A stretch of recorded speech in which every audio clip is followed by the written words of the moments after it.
Le but, c'était de voir la Côte d'Ivoire heureuse. De faire en sorte que le pays retrouve cette joie. Avec la qualité qu'il y avait dans cette équipe, c'était obligé que ça puisse marcher.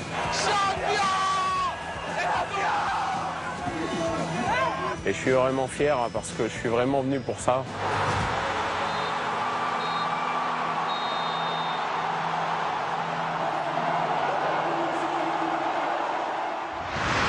Lorsque nous avons rencontré Hervé Renard hier à Abidjan, il savourait encore. Dimanche dernier, le Français est devenu le premier entraîneur à remporter 2 Coupes d'Afrique avec 2 nations différentes. Pour une nation qui est certainement la plus grande nation de football en Afrique, je m'étais dit, ils n'ont toujours pas réussi, il faut que je réussisse. Quelques heures plus tôt en Belgique, C'est pour moi. accueil de star pour Barry Kopa de retour à Lokeren, son club. Avec le gardien ivoirien et son entraîneur, Téléfoot revient sur les derniers instants de cette finale. Dimanche dernier, Bata en Guinée équatoriale. Après 120 minutes, la Côte d'Ivoire et le Ghana sont dos à dos en finale de la Coupe d'Afrique. Place à une séance de tir au but qui va entrer dans la légende. J'ai passé mon message avant la série en disant cette fois-ci c'est la bonne, c'est la vôtre, c'est la nôtre. On va pas la laisser passer. Comme en 1992, la Côte d'Ivoire va battre le Ghana au pénalty. Mais le rêve ivoirien vire au cauchemar. Boni et Talo manquent leur tentative. Les Ghanéens Wakaso et Jordan Ayou ne tremblent pas. Les éléphants sont menés 2-0. Quand on a raté les 2 pénaltys, je ne sais pas pourquoi, j'avais l'espoir. Remplaçant depuis le début de la CAN, Barry Kopa, 35 ans, n'aurait pas dû jouer cette finale. Il ne doit sa titularisation qu'à une blessure la veille de l'habituel gardien numéro 1. Je l'ai félicité 48 heures avant cette finale en lui tirant un coup de chapeau, en lui disant que c'était pas terminé, que son rôle allait être déterminant même pendant cette finale. Et je pensais qu'il allait être sur le banc, mais c'est important. Invité de dernière minute, Barry Kopa a le destin de son pays au bout des gants. Si Kopa Barry ne sort pas ce 3e pénalty, je pense que c'est joué.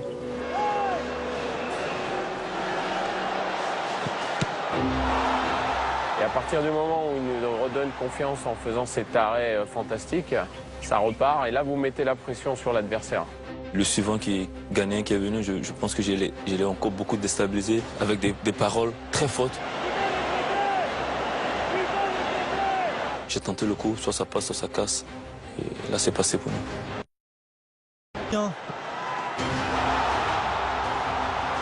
5, 6, 7, 8 partout. Tous les joueurs de champ sont passés. Les gardiens sont alors obligés de tirer. J'ai dit mais j'espère que ça va pas arriver au gardien. Là. La pression est trop forte. Gervinho préfère ne pas regarder. Quand c'est le gardien qui est en face de moi, je me suis rappelé tout de suite. Didier Drogba m'avait dit, le grand frère m'avait dit, tu as la chance de toucher les ballons. Mais réduis encore beaucoup plus l'angle. Tu auras la chance de les mettre en dehors de ton but. Nouvelle parade du portier ivoirien.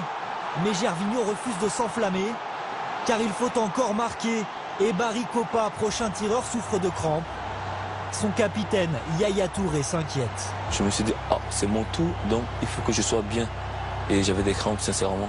Là, Yaya vient me voir. Kopa, lève-toi, tu vas frapper. Tu vas nous faire gagner. Et il dit, Yaya, tu veux que je marque? Il dit, ouais, il y a des crampes. Calme-toi. Il dit, ok, je suis calme. Et les cœurs qui battent la chamade. Barry Boubacar. Face à Razak. Je tremble plus ici que là-bas. J'ai l'impression que ça se joue maintenant. C'est incroyable. Le coup de sifflet de Papa Gassama. Marche, vas-y tranquille, et après frappe.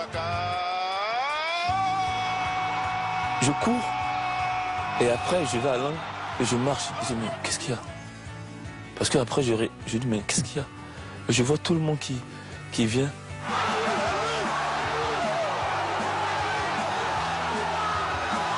Je dis, on l'a fait. Souvent critiqué, Barry Kopa est un héros national, comme son entraîneur, déjà sacré en 2012 avec la Zambie. C'est juste des moments fabuleux. Alors comme je l'avais déjà vécu, j'ai bien passé le message. J'ai dit à partir de maintenant, profitez. À près de 3000 km de là, en Côte d'Ivoire, la joie est immense. Dans les rues et même chez le président du pays, Alassane Ouattara. Lundi, après une nuit blanche, les éléphants s'envolent pour retrouver leurs supporters.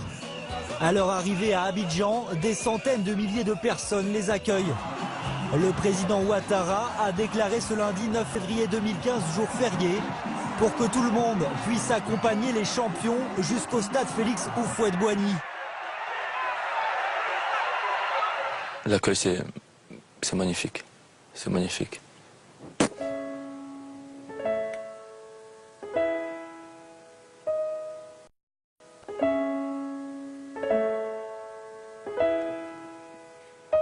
Tu vois des gamins de 7 ans, de 8 ans, de 6 ans.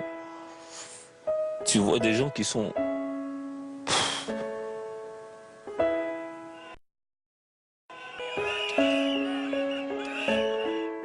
Le but, c'était de voir la Côte d'Ivoire heureuse. C'était de faire en sorte que le pays retrouve cette joie. C'est un grand soulagement. Vous pouvez imaginer 23 ans d'attente et les jours qui suivent, c'est extraordinaire. Battue lors de ses 2 dernières finales en 2006 et 2012, la Côte d'Ivoire tient sa revanche, sa victoire, celle de tout un peuple. C'est magique, Franck. Magique. J'ai une tendresse particulière pour la Côte d'Ivoire et je trouve que le football peut être un conte de fées. Voilà. On le voit pour Barry Kopa. Une petite pensée pour Didier Drogba aussi. C'est bien. Évidemment, c'est la belle histoire de l'année. On en vient maintenant à notre gros chapitre sur Paris Saint-Germain-Chelsea avec un match rocambolesque hier au Parc. En quelques minutes, le PSG qui a fait match nul contre